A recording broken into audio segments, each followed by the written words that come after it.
Shalom, shalom, bien-aimés dans le Seigneur. Aujourd'hui, nous sommes le dimanche et c'est le moment pour nous de partager la parole de Dieu. Alors, je vais inviter chaque auditeur et auditrice en ce moment de mettre la main sur le cœur et nous allons partager la parole de Dieu. Nous allons d'abord prier pour que le Seigneur dispose notre cœur à sa parole qui, en lui-même, est une semence. Une semence qui doit trouver une bonne terre et porter des fruits en abondance dans notre vie. Je nous invite alors à poser notre main sur notre cœur et à lever notre droite et nous allons prier. Père céleste, Père éternel des armées, Dieu et Père du Seigneur Jésus-Christ de Nazareth, notre Père et notre Dieu, nous te prions en ce moment, Saint des Saints, dans le nom puissant de Jésus-Christ de Nazareth.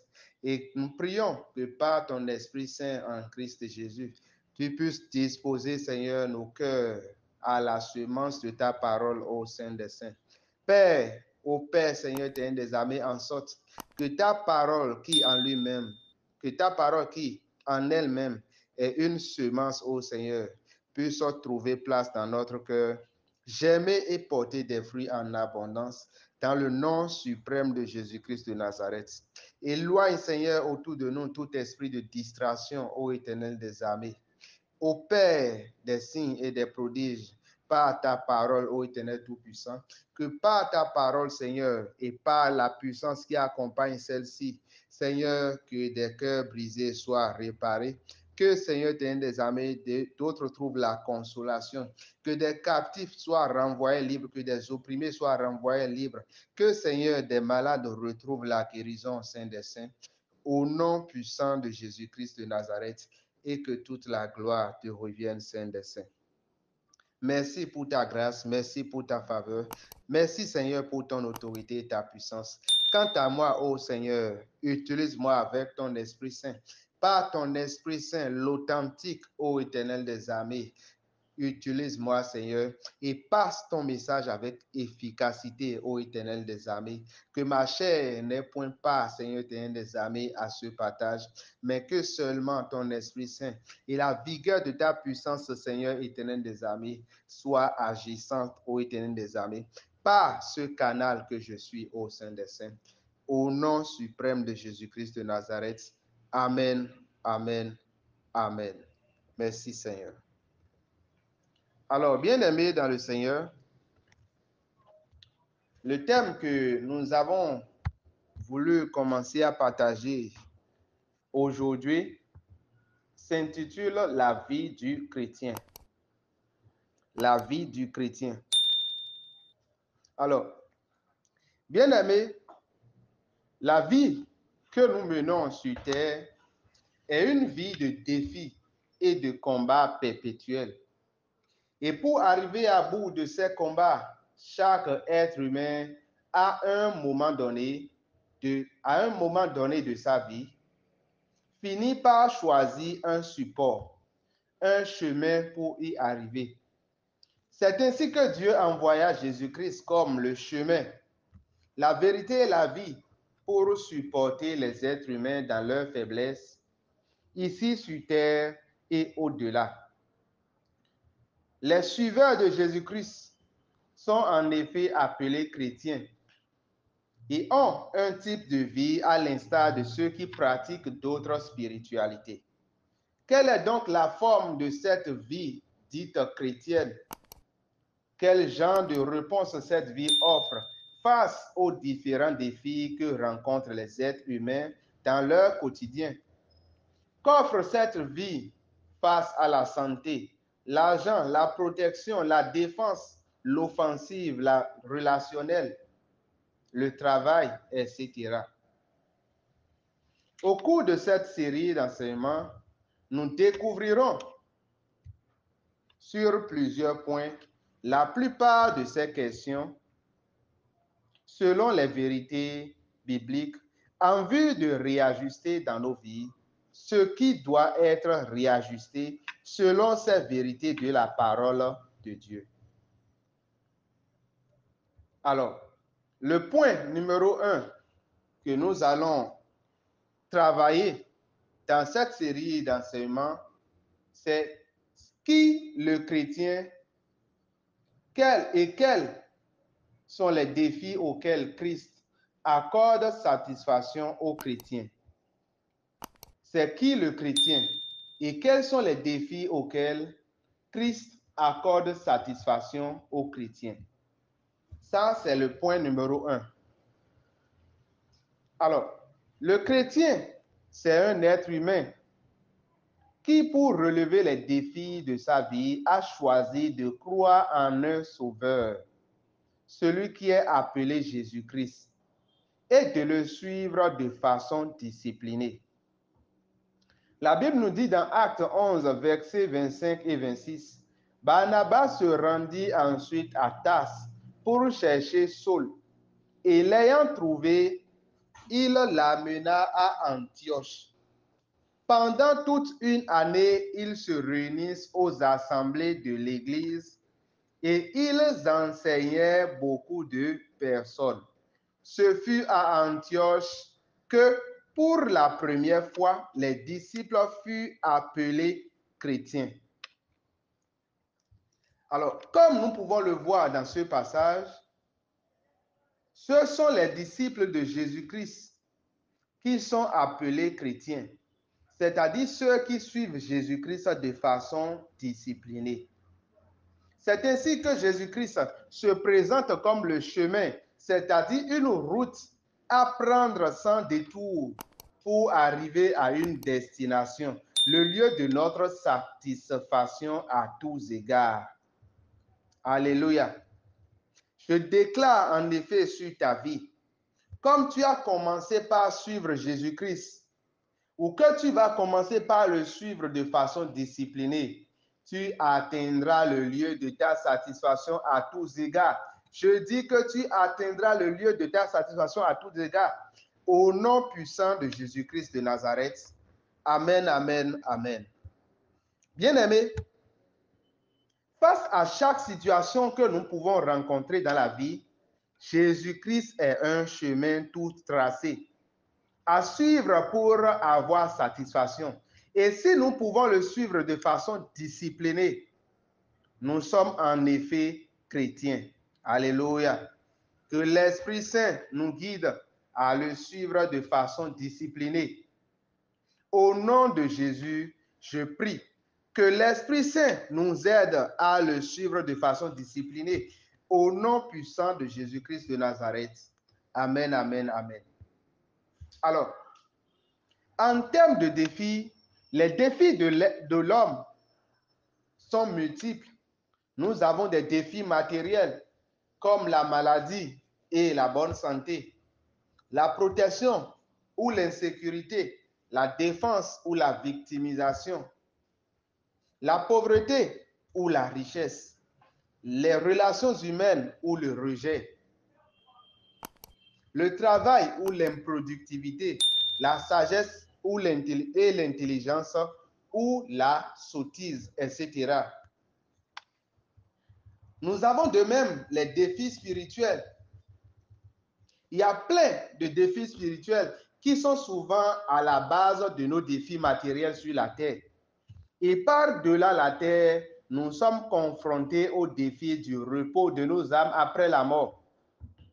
Où est-ce que nous allons après notre vie sur terre? Voilà une autre question qui mérite toute notre attention, vu que nous ne sommes pas que corps, mais un esprit disposant d'une âme vivant dans un corps. Nous trouvons cela dans le passage biblique qui dit que le Seigneur, que le Dieu de paix vous sanctifie lui-même tout entier, que tout votre être, l'esprit, l'âme et le corps, soit conservé irrépréhensible lors de l'avènement de notre Seigneur Jésus-Christ. Vous trouverez cela dans 1 Thessaloniciens 5, verset 23. Notre être constitue en effet trois dimensions, l'esprit, l'âme et le corps. Deux dimensions spirituelles et une dimension physique. La dimension spirituelle a une vie illimitée. Vous allez voir, dans Jean 11, verset 25, Jésus lui dit, « Je suis la résurrection et la vie. Celui qui croit en moi vivra, quand même il serait mort. » Il dit aussi, « Je leur donne la vie éternelle. Elles ne périront jamais et personne ne pourra les arracher à ma main. Mon Père qui me les a donnés est plus grand que tous et personne ne peut les arracher à la main de mon Père. Le Père et moi, nous sommes un. » Vous trouverez cela dans Jean 10, verset 28 à 30. Alléluia. De ces deux passages, nous voyons en effet une vie après la mort. Il dit, je leur donne une vie éternelle, c'est-à-dire une vie qui ne finit pas. Au-delà, en effet, de la satisfaction matérielle et spirituelle que nous pourrions avoir en Jésus-Christ sur la terre, il y a aussi une satisfaction après la mort de notre corps physique. Et c'est là l'un des défis qu'est confronté l'être humain, le défi de la vie après la mort. Les défis spirituels sont importants, surtout que nous savons d'après la Bible que le spirituel exerce un contrôle extraordinaire sur le physique.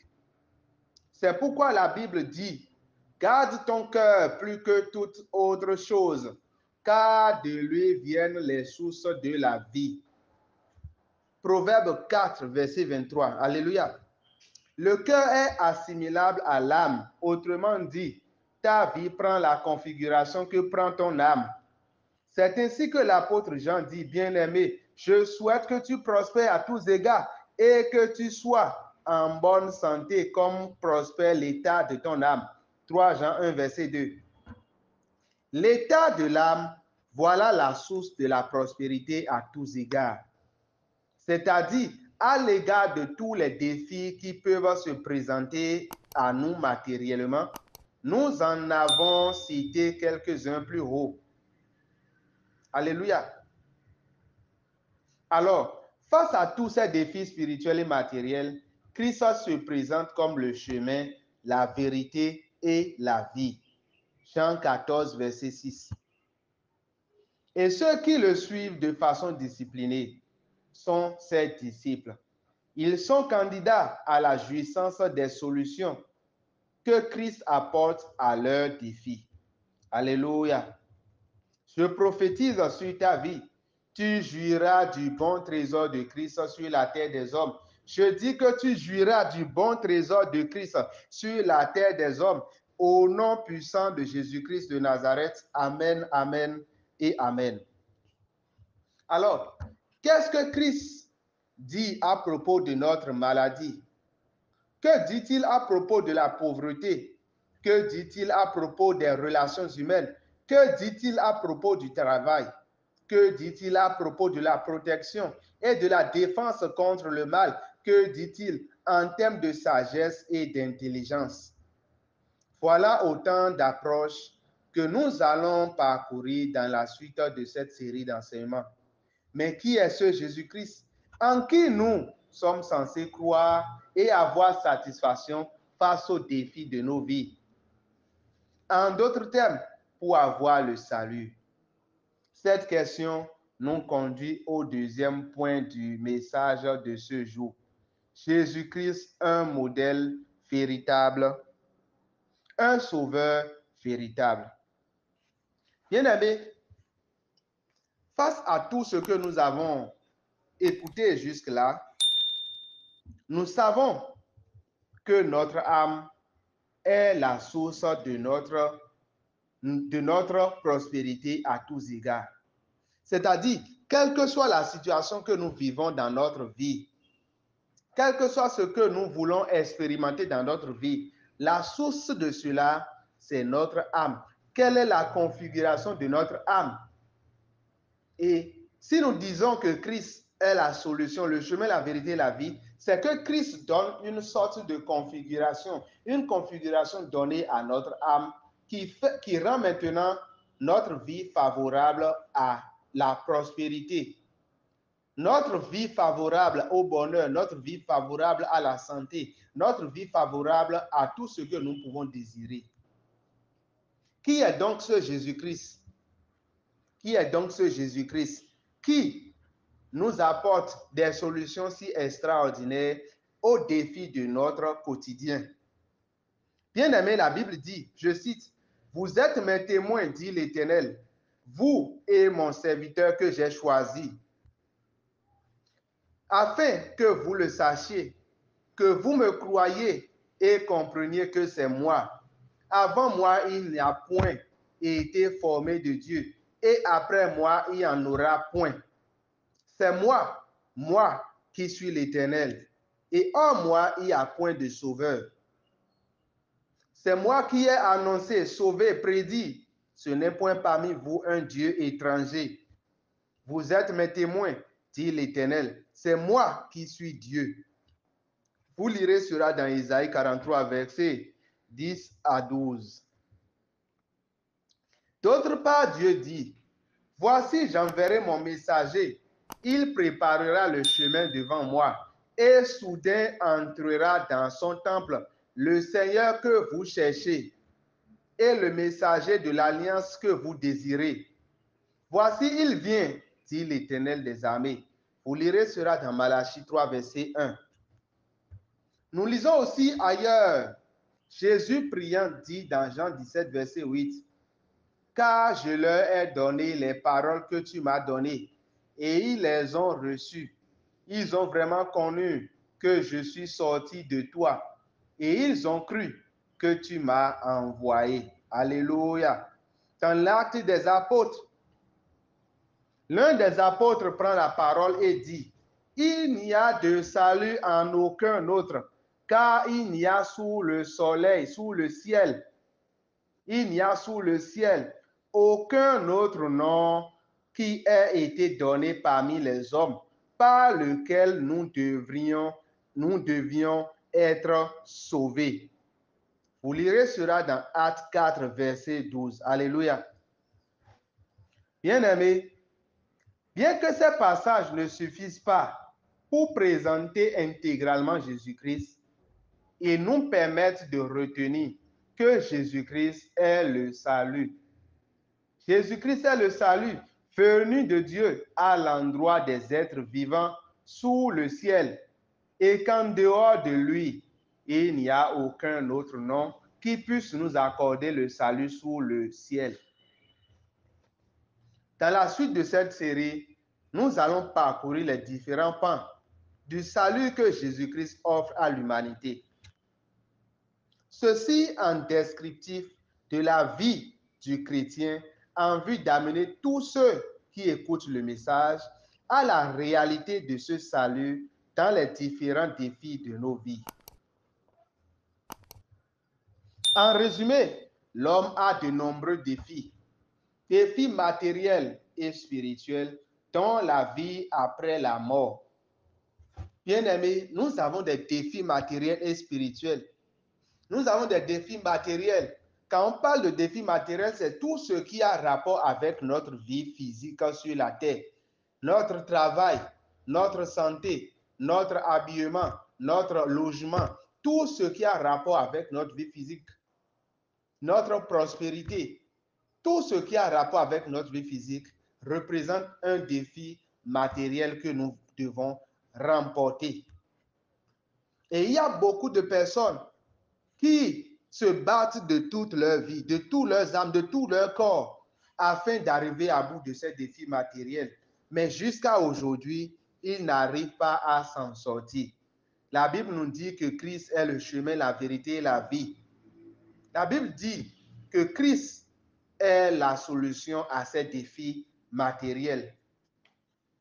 Bien-aimés, ce n'est pas de notre propre force que nous pourrons arriver à bout de ces choses, mais avec l'aide que nous accorde le Dieu qui nous a créés. Et cette aide, c'est Jésus-Christ de Nazareth.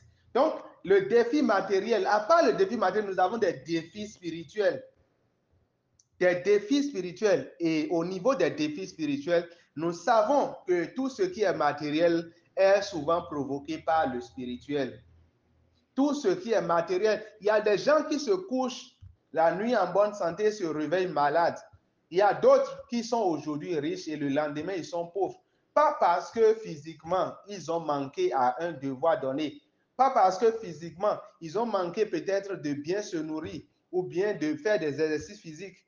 Pas parce qu'ils ont refusé de travailler, mais tout simplement parce que cet événement physique est provoqué par le spirituel.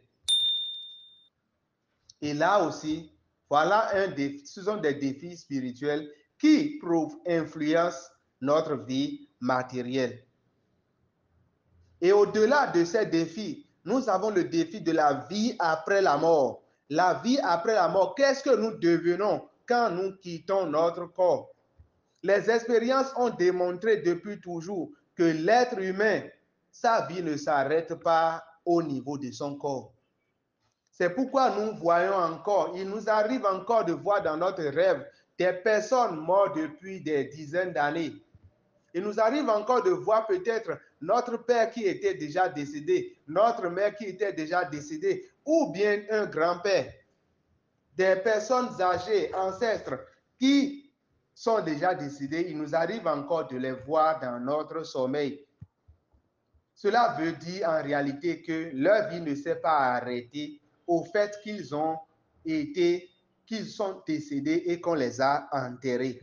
Qu'est-ce que nous devenons en effet après notre vie sur la terre, quand nous quittons notre corps? Souvenez-vous, nous avons vu plus haut que la Bible dit que nous sommes à 3 dimensions. Nous sommes à la dimension d'esprit, âme et corps. Alors, quand nous mourons dans notre corps, on enterre notre corps, que devient l'âme et l'esprit? Que devient notre dimension spirituelle? Voilà autant de défis et de questions qui préoccupent chaque être humain. Et là, la Bible nous dit que Jésus-Christ est la solution aux défis de l'homme. La Bible dit que Jésus-Christ est la solution aux défis de l'homme. Et nous avons vu aussi que les chrétiens sont ceux qui ont choisi de suivre Jésus-Christ de façon disciplinée. Parce qu'ils ont vu en Jésus-Christ, en effet, la solution à chacun de ces défis. L'autre point que nous devons retenir au cours de cet enseignement, c'est que Jésus-Christ est le chemin, la vérité, la vie pour tous ceux qui croient en lui. Il est le chemin, la vérité, la vie pour tous ceux qui croient en lui. Donc, si tu crois au nom de Jésus-Christ, alors face à chacun de ces défis, face à chacune de ces questions qui souvent n'ont pas de réponse dans l'intelligence humaine ou dans la science ou dans dans les loges ou les sciences occultes, eh bien, Jésus-Christ nous offre des éléments de réponse à chacun de ces défis. Et quand nous le suivons, nous devenons chrétiens et nous trouvons solution à tout ceci. Nous devons aussi retenir de cet enseignement que Jésus-Christ est le salut envoyé par Dieu aux êtres vivants sous le ciel. Alléluia. Jésus-Christ est le salut. Il est dit dans le livre d'Ésaïe qu'il n'y a pas de salut en dehors de Dieu. Il n'y a pas de salut en dehors de Yahvé. Il n'y a pas de salut en dehors de lui. Donc, s'il faille que nous trouvions un salut dans lequel nous pouvons nous adosser, dans lequel nous pouvons être à l'aise et vivre en toute quiétude, il faille que ce salut puisse venir de ce seul Dieu qui puisse être un secours fiable, le seul et véritable Dieu. Et ce salut, c'est Jésus-Christ de Nazareth, qui a été envoyé par Dieu pour les êtres vivants sous le soleil, sous le ciel. Alors, bien-aimés dans le Seigneur, voilà quelques vérités que nous devons retenir du partage que nous avons fait aujourd'hui. Ce n'est que introduction, ce n'est que base jetée pour tous les détails que nous allons donner dans la suite de cette série, bien-aimés dans le Seigneur. Alors, qu'est-ce que le message de ce jour nous invite à retenir, à adopter comme vérité? C'est que nous devons, bien aimer, si tu m'écoutes et que tu n'as pas encore fait de Jésus-Christ ton Seigneur et ton Sauveur, ce message t'envoie immédiatement à maintenant fixer tes yeux sur Jésus-Christ, à maintenant chercher le salut en Jésus-Christ. Et pour cela, il suffit de faire une seule prière. On appelle ça la prière du salut. Et si tu as déjà fait cette prière et tu es convaincu de ton salut, eh bien, le message du jour t'appelle à prêter l'oreille à toutes les vérités qui seront révélées dans la suite de cette série. Parce que la suite de cette série va t'amener à jouir pleinement de ton héritage en Christ Jésus. En Christ Jésus, nous sommes bénis de toutes sortes de bénédictions. Donc, si dans ta vie, tu dis que tu es chrétien et que encore la pauvreté règne dans ta vie, je dis règne dans ta vie, tu marches encore dans le manque, tu marches encore dans la famine, tu marches encore dans les problèmes de santé, les problèmes relationnels, ainsi de suite. Bien-aimé, il faut savoir qu'il y a encore un point d'ombre dans ton salut. Il y a un point d'ombre dans ton salut et tu dois en effet te questionner.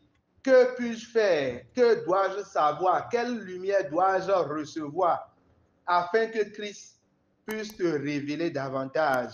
Plus tu reçois sa lumière, plus tu es libre des jougs de servitude que nous impose la mort, que nous impose le péché. Alors, bien-aimé, voilà, si tu es déjà chrétien, si tu es déjà convaincu de ton salut, mais que tu vis encore une certaine imperfection dans ton salut, c'est-à-dire, tu te bats et tu ne t'en sors pas. Tu es malade, affligé, tu es encore oppressé par la sorcellerie, par les forces occultes, par les fétiches, par les esprits ancestraux de ta famille. Bien-aimé dans le Seigneur, Jésus-Christ est la solution. Tu ne t'es pas trompé en l'acceptant dans ta vie comme ton Seigneur et ton Sauveur. Tout ce qu'il te faut maintenant, c'est de le chercher davantage dans sa lumière. Et par sa grâce, dans la suite de cette série, je tenterai, sous son inspiration, de partager une certaine lumière qui pourra aider chacun d'entre nous. Je ne suis qu'un canal. Alors demeurons bénis dans le nom puissant de Jésus-Christ de Nazareth. Mais toi qui n'as pas encore accepté Jésus, qui n'est pas convaincu de ton salut, qui peut-être tu as accepté, mais à un moment donné, tu as abandonné.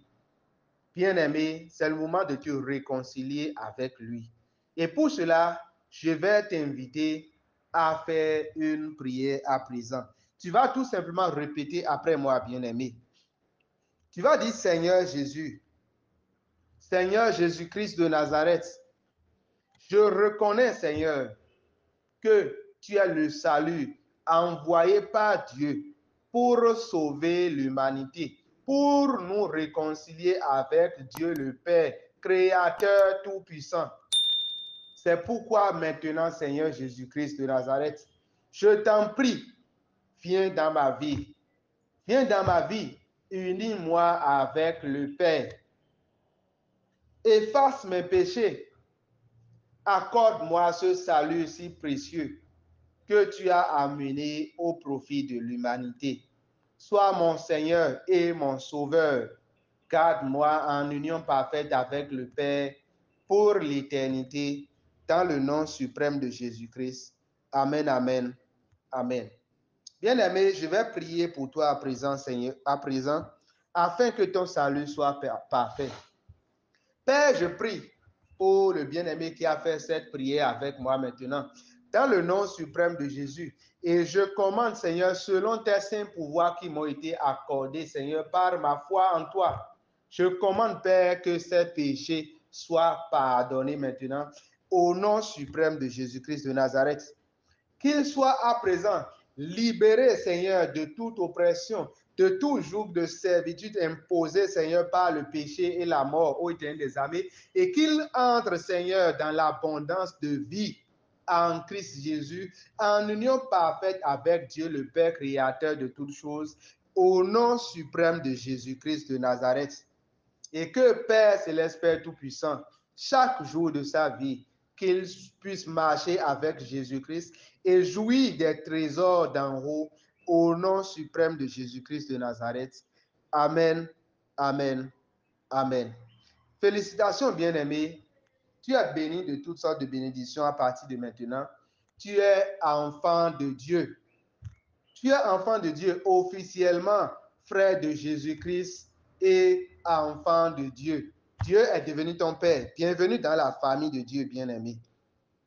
Et dans cette famille, il faudrait que tu connaisses ton souverain, que tu saches comment marcher pour être agréable à lui, que tu saches t'abandonner à l'Esprit Saint. C'est pourquoi, bien-aimé, si tu es à Boycon et ses environs, je vais t'inviter à commencer par venir à notre rencontre. Nous nous rencontrons les dimanches à 16h30. Dimanche à 16h30 pour partager la parole. Et à côté de cela, nous faisons des rencontres publiques aussi. Pour ceux qui sont dans d'autres dénominations, qui sont dans des églises diverses, nous organisons une rencontre publique chaque fin du mois. Et au cours de ces rencontres, la richesse du salut de Dieu qu'il y a dans la vie du serviteur de Dieu que je suis, nous le partageons avec tout le corps du Christ. La richesse de l'enseignement, la révélation, la délivrance, les bénédictions à tous égards. Nous partageons cela avec le corps du Christ afin que notre unité soit parfaitement un dans le Seigneur Tout-Puissant, en union avec Jésus-Christ de Nazareth. Nous communiquerons en effet la date de la prochaine rencontre quand il sera le moment. Pour en être informé, je t'invite en effet à t'abonner à notre chaîne YouTube Wisdom Impact TV ou à notre page Facebook Wisdom Impact TV.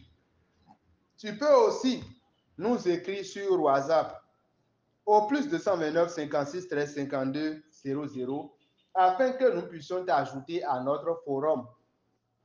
En effet, tu seras en effet informé de notre prochaine rencontre publique et de toute information qui te sera nécessaire. Si tu as aussi besoin qu'on te suive en prière, tu as besoin d'assistance spirituelle, si tu as besoin du serviteur de Dieu que je suis, appelle aussi le 56 13 52 00 ou laisse un message au même numéro plus 229 56 13 52 00. Si tu appelles et que c'est hors zone ou que personne ne décroche, laisse le message. Je verrai le message et je prendrai contact avec toi. Sois béni dans le nom puissant de Jésus. À présent, nous allons faire notre prière de fermeture. Je vais relâcher des bénédictions sur chaque personne qui a été auditeur de cet enseignement afin que notre semaine soit témoin des merveilles de l'Éternel à l'égard de ceux qui sont en Christ Jésus. Mais donc, lève donc tes deux mains là où tu te trouves pour recevoir la bénédiction de l'Éternel. Père, au nom de Jésus-Christ de Nazareth, avec ma main droite levée vers le ciel, je prie, Seigneur, que ta bénédiction repose, ô Seigneur, sur la vie de chaque auditeur et auditrice maintenant, au nom suprême de Jésus-Christ de Nazareth. Père, que ton bon esprit, Seigneur, repose, Seigneur, sur chacun d'entre nous. Que ta bonne main, Seigneur éternel des amis, soit déployée à l'égard de chaque personne qui m'écoute en ce moment, ô éternel des amis, afin, Seigneur, que l'escorte angélique et ta bénédiction soit leur escorte tout au long de cette nouvelle semaine, au nom puissant de Jésus-Christ de Nazareth. Que les bénédictions, Seigneur éternel des amis, d'en haut, dont nous sommes bénis en Christ Jésus, soit leur partage, ô Seigneur. Ouvre ton bon trésor sur la vie de chacun d'entre eux, ô éternel des amis. afin, Seigneur, qu'il soit béni aux champs et béni, Seigneur, des armées dans les villes. Au nom suprême de Jésus-Christ de Nazareth, je déclare, Seigneur, cette semaine bénie pour chacun d'entre eux. Au nom suprême de Jésus-Christ, et que toute la gloire te revienne. Garde-les, Seigneur, en ta présence au sein des saints. Guide, Seigneur, leur cœur sur le droit chemin, sur le bon chemin, ô Éternel des armées, par l'Esprit de Jésus-Christ de Nazareth, dans le nom suprême de Jésus-Christ. Amen, amen, amen. Tu es béni, bien-aimé, au nom suprême de Jésus-Christ de Nazareth. Donne-moi 3 bons amen où tu te trouves. Amen, amen et amen. Je te donne en effet rendez-vous le dimanche prochain, même heure à 16h30. Nous commençons ici à 16h30 et nous partageons l'enseignement dans le forum dès que nous finissons les louanges et les adorations et les diverses prières. Sois béni, bien-aimé, et à bientôt.